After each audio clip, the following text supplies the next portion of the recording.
Pocos conocen dónde está ubicada la glándula tiroides y cuál es la relación con el aumento de peso, baja estatura y hasta infertilidad. ¿Sabía usted que la cirugía es el único tratamiento con el que se puede reparar una hernia abdominal? Y si al peinarse, rascarse la espalda o abrocharse el brasier le duele el hombro constantemente, tendrían que hacerle una artroscopía. He visto muchísimos partos y cualquier cosa. Los politraumatismos no son enfermedades. Los trasplantes de córnea son tan importantes. Muchos casos de automedicación que terminan en la sala. El código de ética de un médico no te lo dan en los hospitales.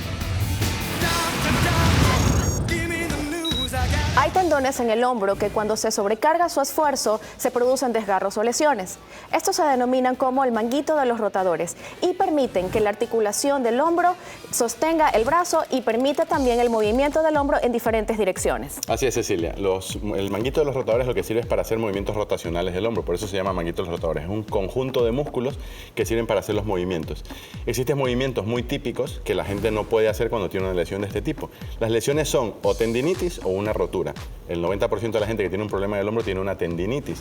Una rotura ya impide completamente los movimientos. Entonces, cuando uno tiene una tendinitis, ¿qué es lo que no va a poder hacer? Pues sobre todo rotaciones, ¿no? En las mujeres es muy típico que no lleguen a quitarse el sostén y se lo tienen que poner por delante. Ese es un signo típico que si es una mujer y te dice eso, tiene un problema del manguito de los rotadores.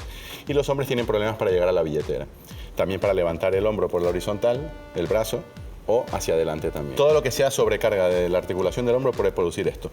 Esto es un problema mecánico. Existe un espacio entre dos huesos, entonces sería el húmero y esto que se llama el acromion. El espacio es muy pequeño, hay gente que tiene un acromion más grande y hace que los tendones que pasan a través de este pequeño espacio pasen rozando.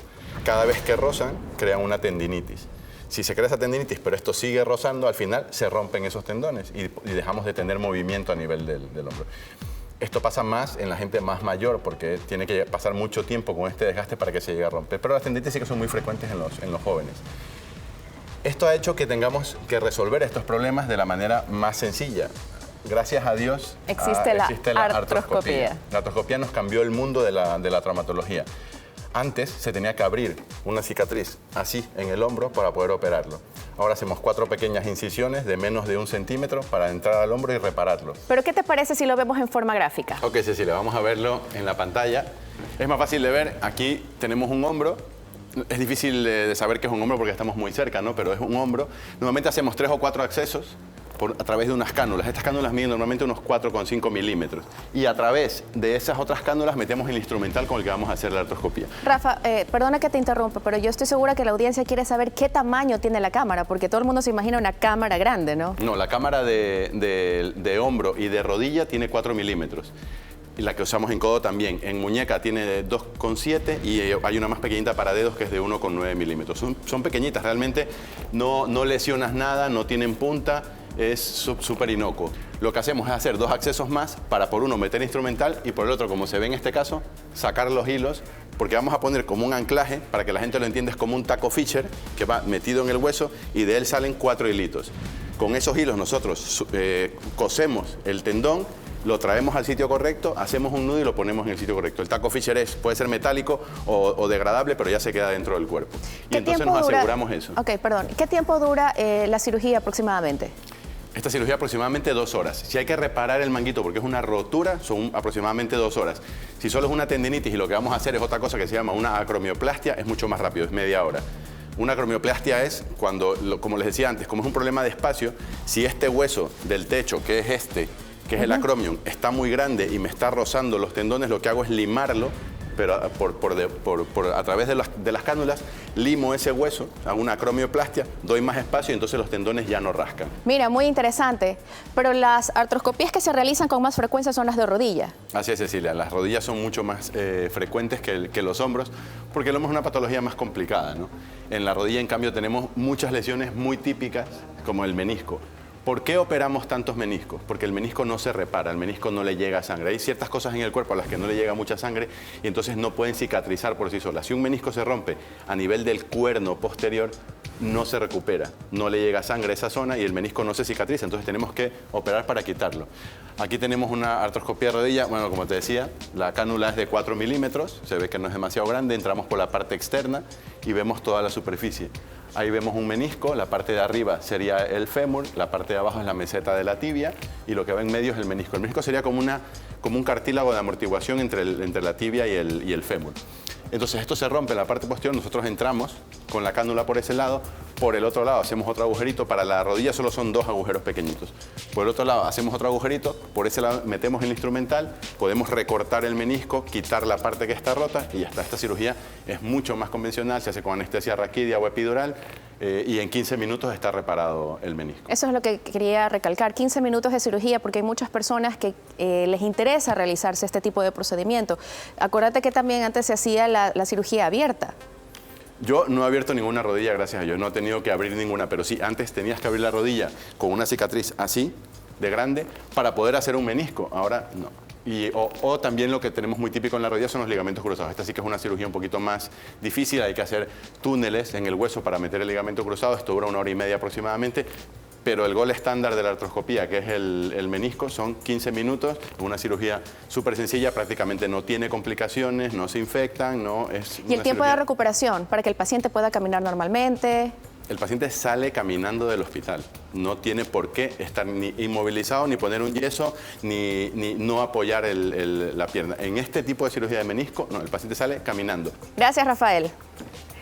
A continuación veremos un video cortesía del doctor Angelo Aguad. Él es un reconocido médico traumatólogo quien ha realizado más de 3.400 artroscopías. Veamos. La artroscopía es un procedimiento en el que hacemos la introducción de una camarita de televisión dentro de una articulación. Pueden haber artroscopías de varias partes del cuerpo, entre esas el hombro, puede haber de la rodilla, que es la más común en nuestro medio. También hacemos artroscopías en la cadera y en el tobillo. Hay otros cirujanos especialistas que hacen artroscopías de las articulaciones interfalángicas, por ejemplo. En cuanto a hombro, hay un sinnúmero de patologías o enfermedades que se las puede resolver vía artroscópica. De igual manera en la rodilla, en el tobillo o en la cadera. El procedimiento de la artroscopía, como citaba, es hacer la introducción de la cámara de televisión para, con otros implementos, realizar la remodelación de las estructuras articulares, sean los meniscos, los ligamentos o el cartílago como tal. Gracias, doctor Aguad. Rafael, ¿qué otra sintomatología en una lesión de rodilla? En las rodillas tenemos 2 problemas típicos, que son el ligamento cruzado o el menisco. Si tú tienes una sintomatología de rodilla y quieres saber, oye, puede ser que tenga esto, el menisco ¿cómo duele? Duele sobre todo con los giros del talón. Si tú giras el talón y te duele, eso es un menisco. Normalmente duele cuando tienes la rodilla flexionada a 90 grados, por eso duele cuando uno se pone de cuclillas, ¿ya? ¿Cómo duele el menisco? Como un pinchazo, como que tuvieras una aguja o un clavo metido dentro de la rodilla. Ese es el dolor típico de menisco. En cambio, un ligamento cruzado no duele. El ligamento realmente no produce dolor en la rodilla. Lo que produce es sensación de fallo. Tú sientes que la rodilla se te va. Sí, he escuchado a muchos pacientes que siento que la rodilla se me va y me voy a caer. Y ese es un problema del ligamento cruzado. Pero normalmente tenemos antes un derrame sinovial. La rodilla se pone gorda, se llena de líquido porque se está intentando proteger de esa lesión del ligamento cruzado. Entonces tenemos ese signo antes de llegar a tener síntomas. Es más fácil de diagnosticar. El menisco a veces duele, otras veces no. Depende de cómo se rompa y hacia qué lugar se ponga. Puede ser que tú estés 3 días con dolor y luego te recuperas. Pero en el momento que fuerzas un poquito más, vuelve a doler y vuelves a tener el síntoma del pinchazo. Entonces, en ese momento es recomendable ir a un traumatólogo que te explore la rodilla, debería pedirte una resonancia para estar seguro del diagnóstico y entonces plantear o no el hecho de hacer una artroscopía de rodilla o no. Ok, mucha experiencia la tuya, Rafael, gracias. Y no se vayan, volvemos con más de los doctores. Una vez diagnosticada una hernia, debe de ser operada.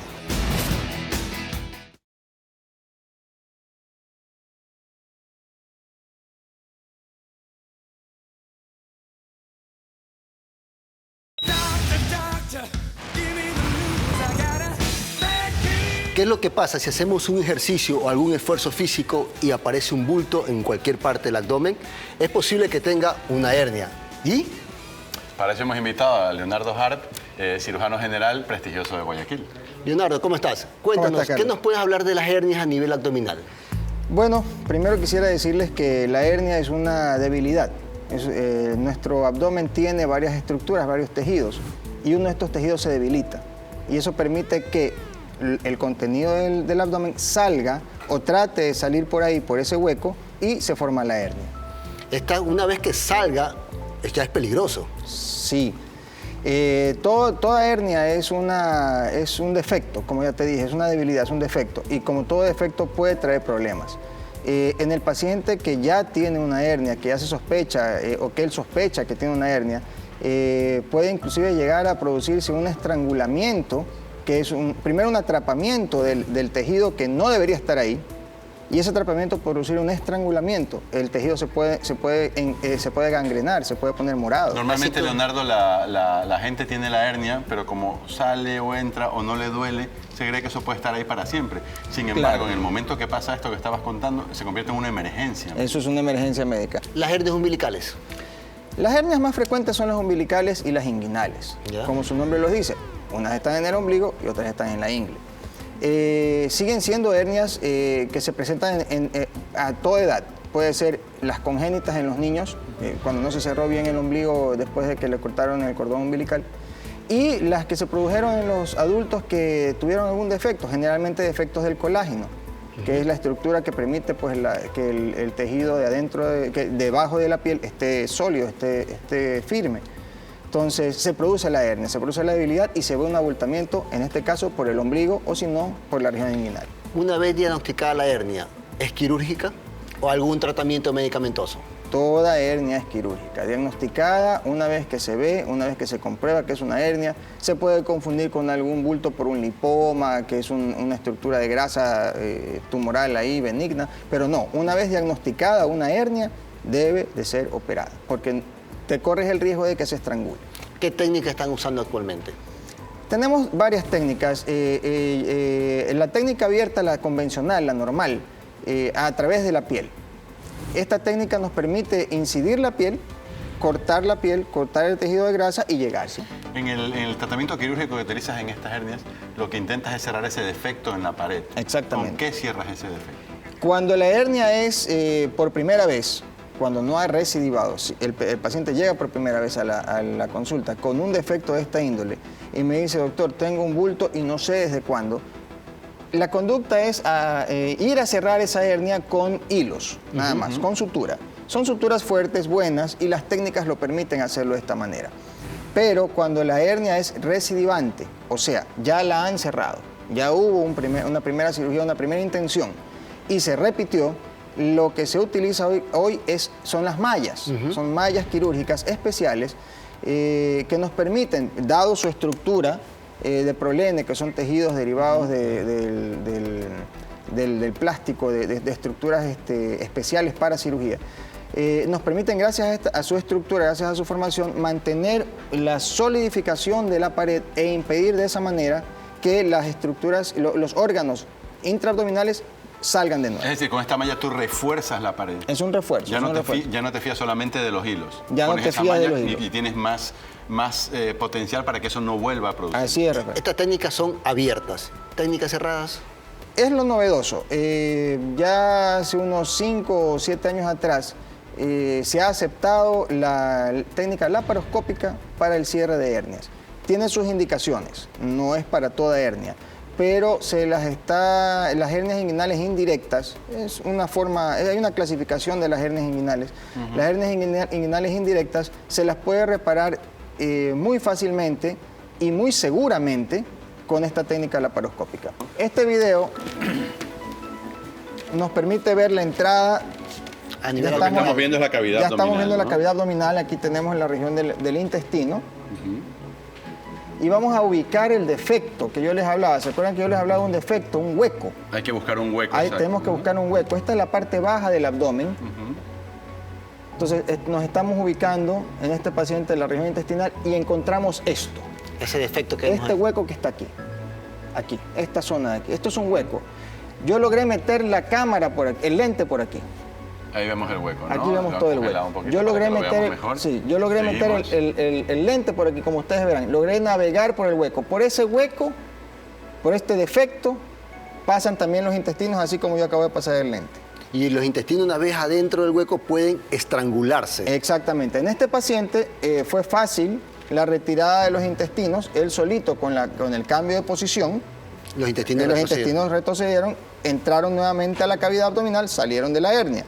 Pero en otros pacientes no ocurre eso. El intestino queda atrapado en ese hueco y cualquier actividad física, cualquier ejercicio puede producir un cierre de ese hueco y un estrangulamiento. Leonardo, en esta técnica laparoscópica, ¿lo utilizas solamente como diagnóstico o puedes hacer la reparación y la malla a través del laparoscopio también? Se hace como diagnóstico, sí. Bueno, en realidad yo ya entro con el diagnóstico, pero ya posterior al diagnóstico, yo con esta técnica entro a reparar el defecto. Pongo la malla, liberando los tejidos que me permiten llegar hasta el defecto. Se ve que pones una cánula para otro acceso y a través de ese puedes hacer la reparación. Exactamente. ¿No? Gracias al video podemos ver pues la entrada de las dos cánulas, la del lado derecho y la del lado izquierdo.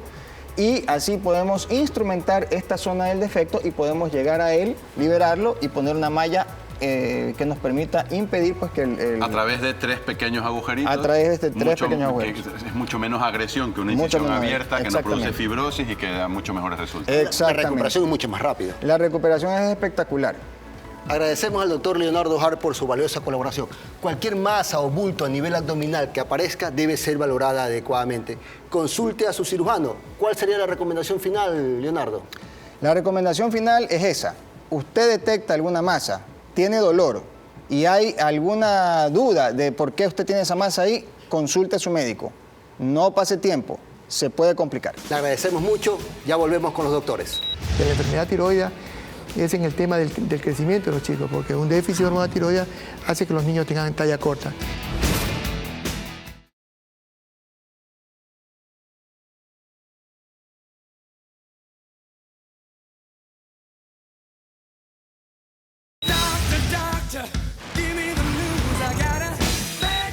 ¿Cómo puede afectar la tiroides a su cuerpo? Primero recordemos que la tiroides es una glándula en forma de mariposa ubicada en la parte frontal del cuello. Regula todos los aspectos del metabolismo, de la frecuencia cardíaca y la temperatura corporal. Cuando esta glándula falla, podemos tener diversas complicaciones. Probablemente el problema de tiroides más común en las mujeres sea el hipotiroidismo. Se dice que 1 de cada 11 mujeres desarrollará esta disfunción. Para tratar del tema tenemos al doctor Pablo García. Bienvenido, doctor. Gracias por la invitación. Doctor, usted como un endocrinólogo muy conocido de la ciudad, explíquenos brevemente qué es la glándula tiroides, qué es lo que produce y de cuál es la importancia que tiene esta glándula. Sí, la glándula la tenemos desde los primeros días de la vida intrauterina. Produce una hormona que es importante para todas las funciones del cuerpo humano. Está presente en la actividad cardíaca, en la actividad del intestino, en la actividad cerebral y también tiene que ver muchísimo con el tema de la fertilidad. Cualquier regulación o alteración en la producción de esta hormona, tanto o baja o sube, ¿qué es lo que produciría? Sí, si la glándula produce poca hormona o no la produce, estamos hablando del hipotiroidismo. Si produce en exceso, estamos frente a un hipertiroidismo. Doctor, esto es importante porque yo en la consulta, a nivel de traumatología, veo muchos pacientes con sobrepeso que tienen problemas de artrosis en las rodillas y en las caderas.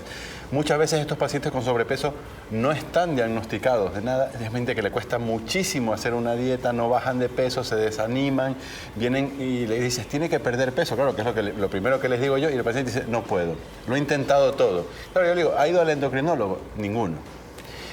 Y posiblemente podrían tener un problema a nivel de tiroides, uno de los problemas que podrían tener con un hipotiroidismo, y esto se podría mejorar, por lo menos su intención de perder peso, ¿no? Sí, y es muy fácil determinarlo. Uno le solicita pruebas tiroides en sangre, en ayunas, y uno básicamente va a ver un nivel de hormona tiroidea muy bajita. Y eso ya nos indica que la persona está sufriendo de un hipotiroidismo y que posiblemente esa sea la causa por la cual, a pesar de que haga dieta y haga ejercicio y sabe decir, yo con el agua me engordo, entonces rápidamente uno le indica el tratamiento adecuado y es posible que ella pues generalmente son las mujeres las que más se afectan el problema de tiroides. Entonces esta persona va a empezar a regular su peso mucho más fácil. Doctor, la ingesta de yodo, ¿qué tan importante es para esta glándula? Bueno, la glándula necesita el yodo porque es el enlace de la hormona tiroidea para que pueda salir a la circulación.